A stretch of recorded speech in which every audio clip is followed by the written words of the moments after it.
प्रणाम मु ओमसाई आपन को एबे एक गप कहबाकू जाऊँगी से गपरू आपण जहाँ शिखिले मु आपन को शेष रे एक प्रश्नटी पचारिबी जहाँ आपण ताहार उत्तरटी देबे। एबे चलंतु गपटी सुनिबे। सेही गपटी एबे आरंभ कली। थरे गोटे गाँव रे गोटे घर रहुथिला। सेठी तांकर परिवारटी रहुथिला। सेही घरे तांको सेही घर पाखरे एक मठ रहुथिला। सेही मठ रे तांकर परिवारर पिलाटी जाई सबुदिन मठरू फूल चोरी करी आने ओ तांको घरर ठाकुर पूजा करी थाए। किंतु मठर बाबा उठिला बेलकू फूल न थाए ओ बाबांकू मठर ठाकुरंकु पूजा करिबारे बहुत असुविधा होई थाए। सेथिपाई बाबा दिने कहिले मु आज जगिकी बसिबी जीए फूल चोरी करी आनिबो आसीबो फूल चोरी करिबाकू ताकू मु धरिबी ओ ताकू मु अटकेइबी। तापरे से जगी बसिथिले किंतु तांको जगी बसिबा बेले तांकू निद लागि जाईची ओ पिलाटी आसी फूल नहीं पळेई जाईची ओ तांकर ठाकुर पूजा होई सारिची। कि बाबा सकाळु उठिला बेलकू फूल नहीं। पुणी बाबा को असुविधा हैला फूल न देई ठाकुर को से पूजा कले। तापर दिन से पिलाटी जेतबले फूल चोरी करने को आसीची सेतबले अल्प फूल चोरी करिछि ओ सेतबले को वर्षा पकाइला।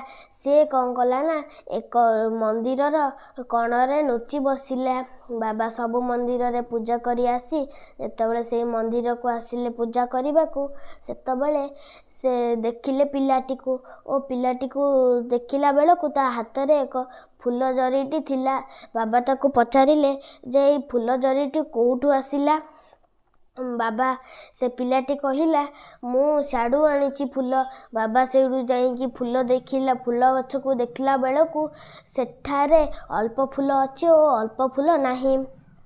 बाबा सेउठू ताकू देखिले ओ कहिले तू तो एउठू फूल नहींचू एठारे अल्प फूल अछि ओ आउ अल्प फूल नाही।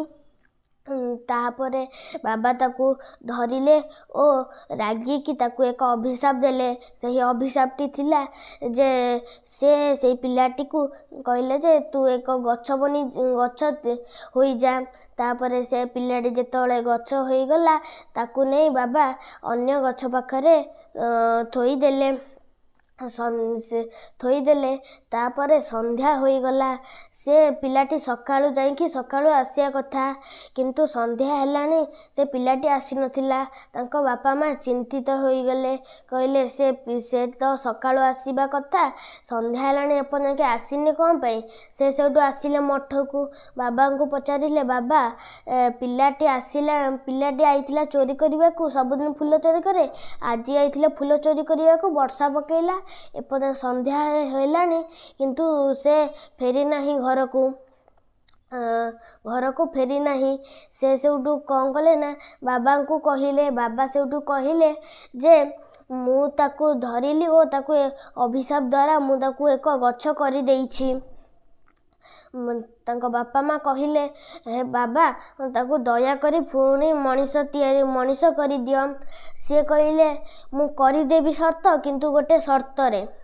से शर्तटी थिला बाबा कहिले जे तमे जदि तम पुह को सेही गछ मध्यरु चिन्हि देबो तेबे मु सेही गछ को तम पुह करी देबी ओ तमे ताकू नहीं जीव। आसंतु एबे जानिबा प्रश्नटी हैला से जो बापा माँ जानी पारिले पुओ गछटी से जो पुओ गछ को जानी पारिले ओ तांको घर को नेकी गले से जो पुओ गछटी जानी पारिले सेटा केमिति जानिले।